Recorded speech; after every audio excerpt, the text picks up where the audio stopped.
You know, year after year, Blizzard reveals some Druid cards, and year after year, they seem absolutely broken. Well, is today's review finally going to break the trend of broken Druid cards? Maybe. I think there's one that actually is going to be a little bit broken. Let's go ahead and kick things off here with Lady Ashara, a 5-mana 5/5 legendary. This is the Fabled card for Druid, which means when you add this to your deck, you're automatically going to get Zin Ashari and the Well of Eternity locations also added into your deck. And then Lady Ashara also here has a choose one. You can empower Zin Ashari or empower the Well of Eternity, and then the other one gets destroyed, presumably wherever that is on board or otherwise. And the empowered versions of the locations are these. I guess I should read the base versions first. Zin Ashari summons a copy of a friendly minion, and the Well of Eternity fills your hand with random temporary spells. And then the upgraded versions, now it summons a copy with its stats doubled. And then for Well of Eternity, you fill your hand with random temporary spells, and they cast twice, which is actually pretty spooky, honestly. Notably, we already know that summoning a copy of a minion is kind of great in Druid. We've seen this a lot with some of the Aulonius Druids that are out there right now. It's one of those decks that's like not super good for most of the player base, but can be like really, really powerful in super skilled players' hands. We saw it a lot at like the last esports event. You know, it was a very popular deck to bring and stuff. So could already just be good because of Zin Ashari. Right now, they use Elise to sometimes get that copy location for Elise, but it's not guaranteed. This would just be a guarantee, and you wouldn't even need to empower it. If you just want to copy Aulonius, you can just slam the base Zin Ashari and do it, and it just works right there. Absolutely free and guaranteed. You don't have to like build your deck list around Elise having, unique costs or whatever. You do kind of have to put two other cards in your deck you might not care much about, because if you only care about Zin Ashari, it's like, well, I don't really need Ashara or Well of Eternity. Like, yeah, I might upgrade it, but no real point to it. So a little bit of a risk there. It could sometimes hurt some like tutoring as well, because that deck really doesn't run a ton of minions. It only runs a few, but it runs enough that I think adding one more to the mix and maybe just cutting an Elise and adding an Ashara probably wouldn't hurt. So might actually just increase the consistency. So that right away probably gives this card a really solid baseline where we know it can be played in a competitive deck from day one and probably look good. I think it will make the cut. I guess the question from there is this worth it beyond that to get even more bonus points? Not that it needs it necessarily. I think it's probably okay, actually. Yeah, I think summoning a copy of a friendly minion can be really powerful. Maybe not something that like sticks or works well on like turn 4 right away when you play this, but if you're a deck that has some big crazy stuff later, you're going to slam like a big taunt later, a big key threat. Aulonius is one example, but it could be some other win condition, some other legendary. You've loaded this up earlier. You're a druid. You got excess mana. You got some survivability. You just copy some awesome, big, crazy thing later. It's super sick. And then, occasionally it's going to have its stats doubled, which could certainly be relevant again for a big, crazy thing. Charge minion. There's a few different examples of ways to go where Zin Ashari makes a lot of sense there. Now, Well of Eternity is a little tougher, but I could see some games where you're just like in desperation mode and you just need to like generate some stuff and you just like play Well of Eternity and you're like, hey dude, I just need to find something to do, a removal spell, board clear, whatever it is. I'm going to bail myself out. Again, on turn 4, obviously you wouldn't have any mana left to utilize those temporary spells, but the great thing is, you can just save this as a location on board to hit later, get to turn 5, get to turn 8, turn 10, whatever. And have a lot of spare mana to work with. Maybe not a ton of spare hand space always, but even finding 4 or 5 random temporary spells might be nice. And then sometimes casting twice could just get you some cool lethals and stuff. Hey, I found a fireball, gonna get 12 to the face. Let's go, let's kill the opponent. So it's I'd say in a pinch good, but definitely less reliable and consistent because of course you just don't know what the random spells are, and hand size wise could sometimes not get enough options that you really felt like you got something good to do. Now, there's this aspect where the other one gets destroyed when you empower one. So you could kind of like fully greed this where, you know, you like play Zinashari, you hit the button 3 times, you fully utilize it, just copying, I guess at the base version, right? Just copying some minions. Then you play Lady Ashara to upgrade your Well of Eternity. Then you also get, you know, 3 hits on Well of Eternity. Other times you might want to play Lady Ashara as soon as possible just because you got a little window and you just want to upgrade as quickly as you can. So I don't know. I think this card's not like an amazing standout necessarily outside of that Apollonius like very obvious fit, but I think it's solid. I think you know, it has 2 directions, so you know, some decks would care about one or the other. It's got some of that in a pinch, you know, emergency outs with Well of Eternity along with the consistency of Zinashari. So, you know, depending on the game state or the matchup, you might want to flex there a little bit. And ultimately it's just like a lot of value too, I guess. You know, at the end of the day, you get to hit these buttons up to 6 times and do some pretty cool stuff. So that's not asking, you know, you just have to run one kind of dead 5/5 in order to do that, which isn't the craziest price to pay for that upside. So yeah, I think in other words, this card looks pretty good. Not broken, not like crazy, but just good in Apollonius and probably still playable beyond that too. Now, next up here is the other Druid legendary. This is Krona, the Keeper of Eons. And this card looks sick from the artwork. I also think this is the one that might be a little broken. I think this one could be nuts. It is a 6 mana 4/7 taunt, which not the best thing to play, let's be clear, but the taunt helps. I think the taunt is actually noteworthy, especially with a ramp druid. You know, this might come down on turn 4 or 5. It's just enough of that interruption of the opponent sometimes that it like barely keeps you alive while you're setting up for later with this battle cry that reads, set the costs of the bottom 5 cards of your deck to 1, which inherently does nothing, right? Like you're not going to see those cards in 99% of games, but thankfully we've got a little package here that's going to help you find and manipulate the cards that is affecting. For instance, there's Wave Shaping here, a 1 mana spell, discover a card from your deck.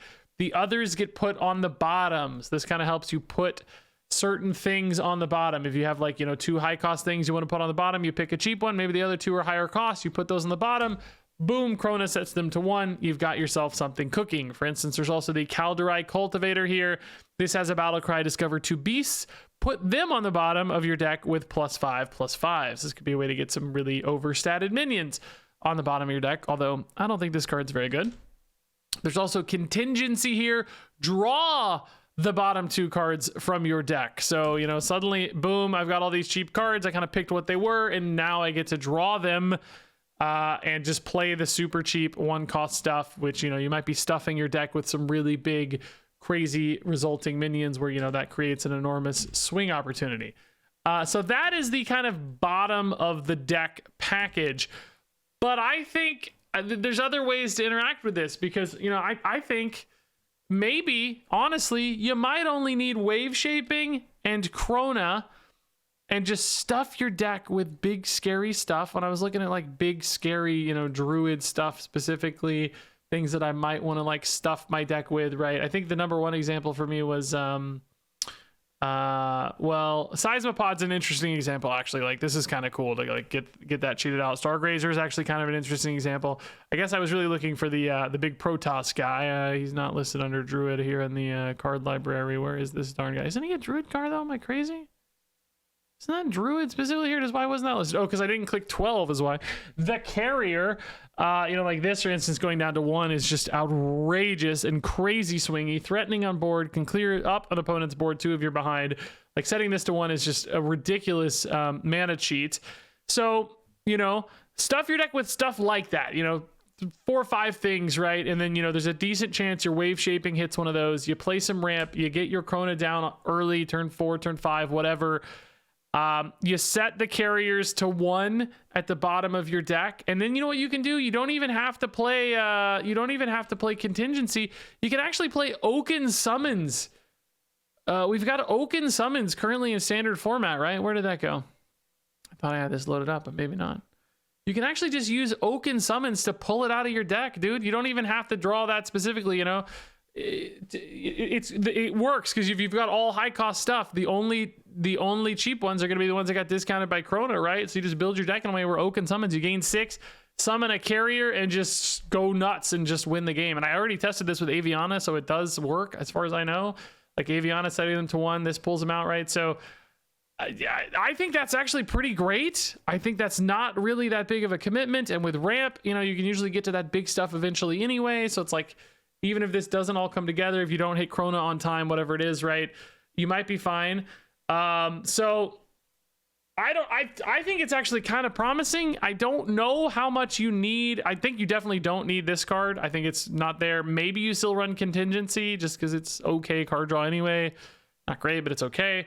And then, you know, you have kind of a backup plan there. I think you can create big enough swings, and Druid can cheat mana enough that I think this kind of looks good. I think there's going to be games where this blows people out. It might be another one of those feast or famine Druid decks where sometimes it misses and it sucks, and sometimes it just wins on turn 5 or whatever instantly. Because, you know, maybe it's like turn 6 something. I don't know, but it could have some really, really big monster swings, as Druid has done so many times in the past, expansion after expansion. So I actually think the cost discounts on this are potentially so significant that that this one does indeed get there. So wave shaping here is pretty great card. 1 mana nature spell. Discover a card from your deck. The others get put on the bottom, which this is just like a really nice tracking style effect. You know, 1 mana discover. We've seen this work a lot just on its own. Putting the other ones on the bottom often is actually a good thing, even independent of all this other bottom of deck stuff that we're looking at here. That's a good thing, because if you're taking the card that you want, that's usually going to be the card that you're most excited to have, and that's not always necessarily something on curve. Sometimes that's just like the highest quality thing, your combo piece or legendary or whatever it is. The other cards are naturally usually going to be worse cards because they're not the ones you're picking. Stuffing them away on the bottom of your deck gives you a lot of control, right? It actually makes every subsequent draw better.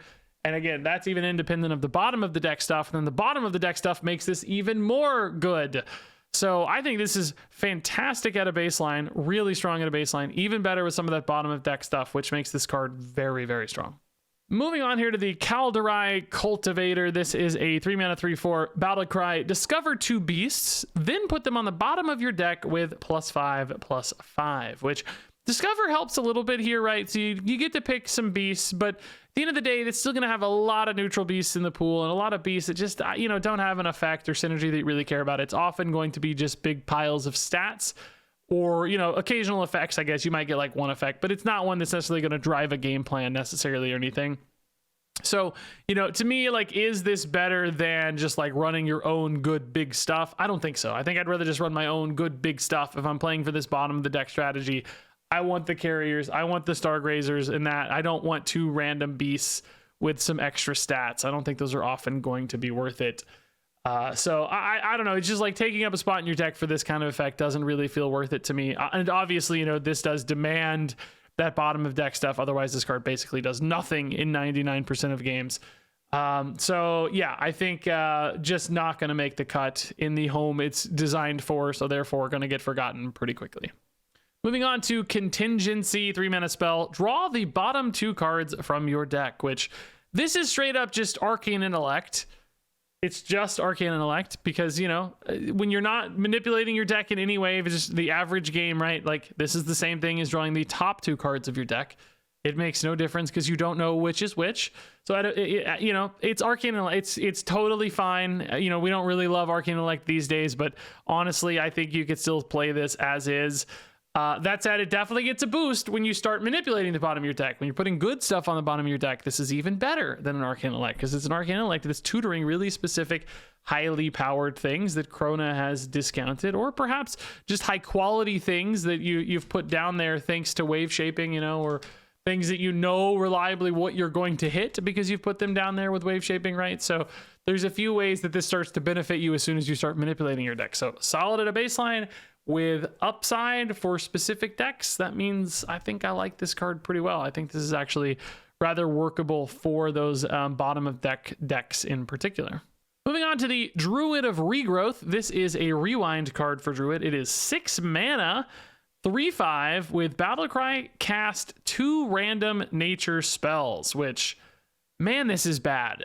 They are making the rewind cards really bad. Maybe they're trying to save everybody from the super long animation, but most of the rewind cards I feel like have been terrible, and this one is no different to me. I mean, 2 random nature spells is just such a wide array of garbage that you just like, you know, and there's no like targeting either. It doesn't say like, you know, cast them at enemies or whatever. Probably it would hurt because sometimes they're like healing and stuff. It's just way too broad of a result to ever know what you're going to get. And that's for the same reason Rewind's going to suck. Like, it's just the Rewind actually turning into something better is going to be so unlikely because, you know, it's like, oh, okay, I got a random 1-cost nature spell and a random 3-cost nature spell next time. Oh, I got a random 4-cost nature spell that's more expensive but still sucks, and a random 2-cost nature spell. Great. It's just, you know, you're just never going to get the home runs that you need out of this, especially for a 6-mana commitment. That is a crazy high cost for this. So in my mind, this card just looks incredibly bad, super weak. Moving on here to Ebb and Flow. This is a 2-mana nature spell. This one deals 3 damage, and then if you played a minion while holding this, gain 5 armor, which, yeah, this looks great to me. This is just like a little bash for warrior. Presumably, you're almost always going to have played a minion in the deck that's running this with minions, like, you know, and that means, you know, deal 3 for 2 is already, you know, that still kind of works these days, and then 5 armor is just really nice. Sometimes this will be fine to clean up a little board in the mid game, just gain a little life, kill a 3/3 or whatever. And then sometimes it'll be fine in a pinch to throw this face and just kill the opponent because you need a little reach. And I guess it kind of works for stuff like Aulonius Druid too. It might be, I don't know if it fits in that deck necessarily. It has some pretty, you know, specific mana demands and stuff, but it feels like it kind of would. It just seems like nice, cheap damage output, some reach for Druid. This just looks good, high quality damage card with some notable survivability upside.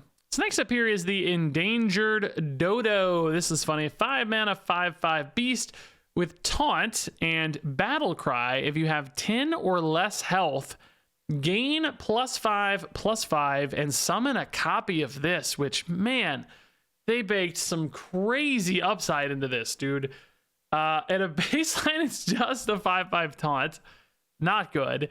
But my God, as soon as you get to 10 or less health, this becomes crazy because now you're getting 2 10/10 taunts. Bro, that is such a dramatic swing between the hit and the miss on this card. Like, you know, it's not like you normally, you know, it's not like you summon a 5/5 at a baseline. You don't get, or a copy at a baseline. You don't get any copy at all. So you get 15/15 in extra stats when you have 10 or less health, which, dude, like, that's big enough that, like, I'm really curious about this. Like, I would normally write this off, even if it was like, you know, just summon a copy. I would be like, no, it's not enough. You're not going to get to 10 health quickly enough or whatever for this to be worth it on time. But when you're talking about 20/20 in stats coming down, bro, 2 10/10s is crazy. It's like, Druid doesn't have a great way necessarily to manipulate their own health. Like, you know, you can like hero power and attack into stuff. That could be a way to kind of get this done, but then you're looking at more of like a 7-mana play, which I guess with ramp could still sometimes be like turn 5. Dude, I don't know. Like, do you run a couple of these just as a hedge against like crazy aggro decks that are just punching you with early minions? And then it's like, hey, deal with my 20/20 taunt. This is so big that it's like, it's really like, normally I just don't think I'd look twice at these, but it's so big that I'm intrigued. I'm really thinking this could actually be worth it. I don't exactly know the deck fit necessarily, and it might be really meta dependent as well, where it's like, you know, only certain metas does this work, but it's just so big that it's like you want to find excuses to make this work. I think it might happen. We don't see numbers like this normally on cards like this, so this is kind of crazy.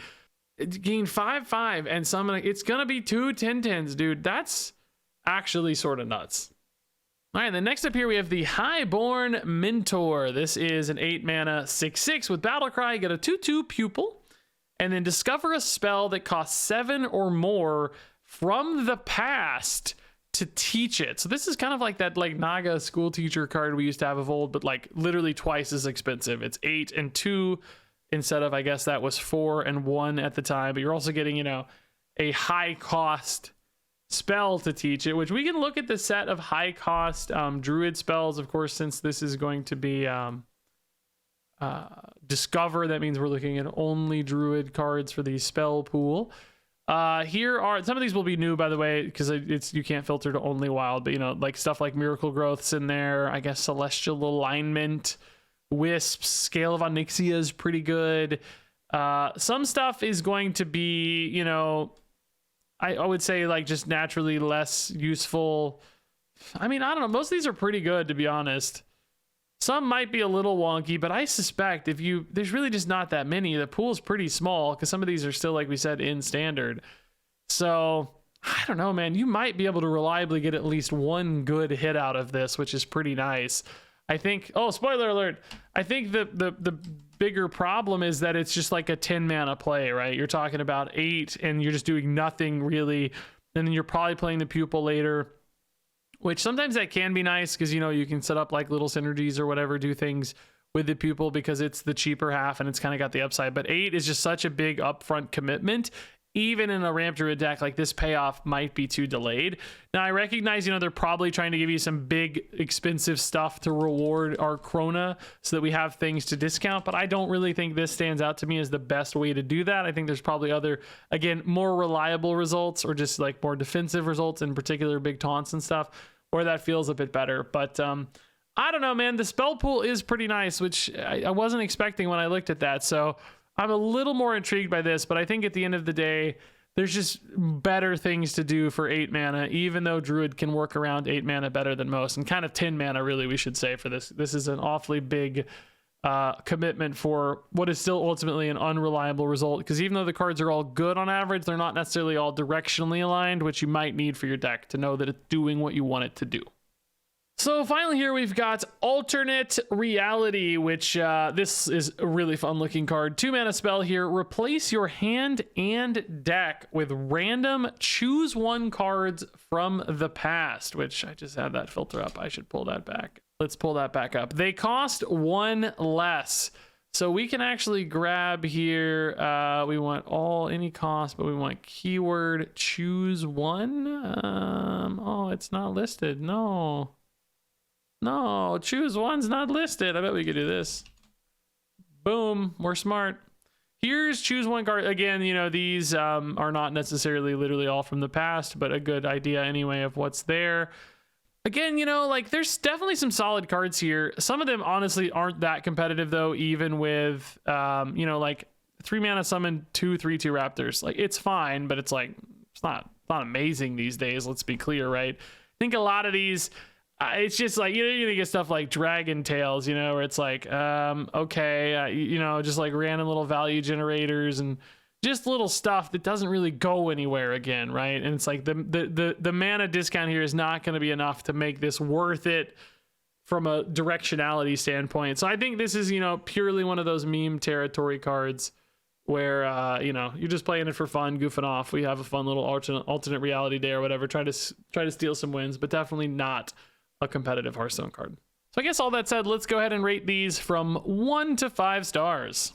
Lady Ashara is a 4-star card. Krona, Keeper of Eons is a 5-star card. Wave Shaping is a 4-star card. Kalderai Cultivator is a 2-star card. Contingency is a 3-star card. Druid of Regrowth is a 1-star card. Ebb and Flow is a 4-star card. Endangered Dodo is a 4-star card. Highborn Mentor is a 2-star card. Alternate Reality is a 1-star card. Yeah, there you go. I gave some nods there, man. I went to 5 for Krona just because cost discounts like that. You know, I don't know, man. Sometimes they get there. And Dodo, I went to 4, dude. I don't know. It's probably really a 3, but I don't know, dude. Like something about this guy. He's big. 2020 is big because it's not just defensive. It's also aggressive sometimes. Like counter swings can be really powerful.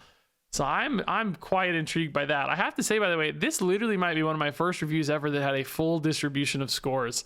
It's because I don't really usually have that many 5s or 1s, and days I'm giving out 1s, which is like a lot of neutral cards. I don't usually give out 5s, but this was one of the most evenly distributed review scores I've ever seen, and specifically for Druid, probably one of the most evenly distributed too, because Druid I think is usually getting a lot of like 4s and high scores here. We had a nice even mix for Druid, so definitely felt a little less OP than normal, although I still think the cost discounts on Krona are scary. Even though you have to work around it a little, I think it might still pay off and pop off from time to time. But curious to hear your thoughts on these cards down below. Thanks much as always for watching, and until next time, game on.